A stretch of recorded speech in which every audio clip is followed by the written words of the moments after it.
86 চলতেছে রানিং ভাইয়া, এই যে 90 চলতেছে ভাইয়া, হ্যাঁ 91 রানিং এ চলতেছে আর কি। মানে মানুষ যে বলে যে আসলে ইয়ামাহা এফজেড ভার্সন 2 তে টান নাই, আসলে কালকে একটু মেজাজ খারাপ হয়ে গেছে আর কি, বুঝছেন। মানে যারা চালাইতে পারেন না ভাই তাদের জন্য আর কি। আর ভাই এটা কি আমি রেস খেলুম নাকি ভাই এই গাড়ি লয়া?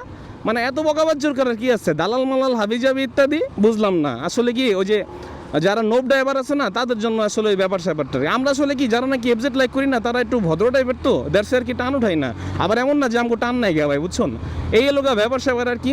তো হালকা একটু টানতাছি ভাই, নর্মাল লোডে ভাই। দেখেন কোনো গাড়ি গুড়ি কোনো কিছু ভিট আছে না, যে কোনো প্রাইভেট কার, কোনো বাস, যে কোনো কিছু আর কি ইজিলি ভাবে যে 70, 72, 75, 80, 90 একবারেই অনায়াসে আপনার টান ওঠা যাচ্ছে। আবার যে ব্রেকিং সিস্টেম আপনারা তো বলেন এই যে ইজিলি ভাবে ব্রেক হান্দা দিছি, শেষ ক্লিয়ার, বুঝছেন। এটাই লোকা বিষয় আর কি, যে আসলে চালাইতে শিখতে হবো ভাই, বুঝছেন। ইঞ্জিন ব্রেক করতে শিখতে হবো। আসলে বাইকটা আসলে কি যে উঠবেন আর ভুম করে টান দেবেন, ফোরবিন মতো ছাপড়িগিরি করবেন, আসলে এটা এরকম কিন্তু আসলে কি বাইক এটার জন্য কি তৈরি করা হয় না আর কি। আর যাদের নাকি দরকার লোকা ওই যে ভুংচুং আটকা মরণ, হরম তরম আটকা মরণ, তাকে লেগে ভাই 4B ভাই, তাকে লেগে ভাই এফজেড সিরিজের বাইক না আসলে। এই যে দেখেন এটা private car, normal private car, যদিও আসলে এগুলো দিয়ে আসলে উদাহরণ দিলে এটা দিয়ে আসলে লজ্জা লাগবে। দেখেন এটা দিয়ে ক্রস করবো, এই যে হালকার উপর খালি একটু বাড়ি মারবো 75-এ, এই যে 70, 78, 80, 90, মানে আজকে চালাবো খালি 80, 90, 83, 84 এর নিচে আর চালাবো না আর কি।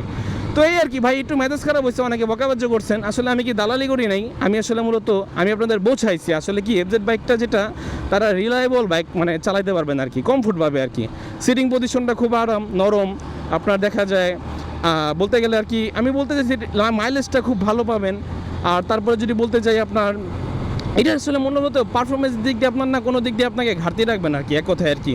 মানে জাস্ট মিটারটা আমি যেটা কমপ্লেন হিসাবে আপনাদের দিব একদম এক কথায়, যারা নাকি এফজেড বাইকটা কিনতে চান, যারা মিটারটা ভাই একটু ব্যাকডেটেড দেওয়া ফেলাইছে, এটা ভাই মানতেই হইব ভাই। এটাতে আপনার গিয়ার শিফটিং কিছু দেখা যায় না, টাইম ইস্যু দেখা যায় না, ডাইন ইন্ডিকেটার, বামে ইন্ডিকেটার, এগুলোও দেখা যায় না। আসলে এইগুলো নিয়ে আসলে একটু প্রবলেম ফেস করবেনই আপনারা, কিন্তু আদারওয়াইজ কোনো কিছু নিয়ে আর কি। আর কত এই যে একটু গ্যাপ মারি তো দেখি, এই যে গ্যাপের উপরে ল্যাপে এই যে কেমনি জানি গানটা গায় না, ওরকম আর কি, বুঝছেন। এই আর কি ব্যাপার আর কি ভাই।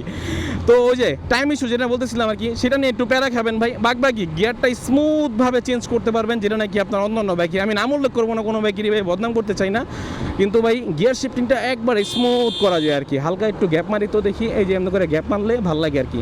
আচ্ছা যাই হোক, যদিও এসে গেলে এগুলো আমি এই বাইকের সাথে আমি যেগুলো বলতেছি এগুলো অনেক কিছু হয়তো মানায় না, বাট তারপরে একটু জিদের বসে বলতেছি আর কি, এই আর কি। তো যাই হোক, ভালো লাগলে ভালো লাগবো কথা, না লাগলে নাই। এতদিন ভাই ভালো লাগাইছে অনেক কিছু, এখন আর টাইম নাই। এই যে 80-82 যে টানি, মানে আসে না কোনো প্যারাই হইতেছে না, কোনো বাইকই মনে হচ্ছে না খাওয়া দেবো আর কি, এরকম একটা অবস্থা আর কি। তো যাই হোক, মানে বাইকটা আসলে কি চালাইতে শিখতে হবে ভাই, বুঝছেন। আগে যেটা কমপ্লেন করে ফেলান, একটা যে আগে বলে ফেলান অনেক কিছু, এগুলো না হয় না, আগে চালানো শিখেন আর কি। ভালো মতো লুকিং গ্লাসটা দেখেন কীভাবে চালাই, এই জন্যই আর কি। যাই হোক, ভালো থাকবেন, খারাপ লাগলে আল্লাহ হাফেজ, ভালো থাকলো আল্লাহ হাফেজ।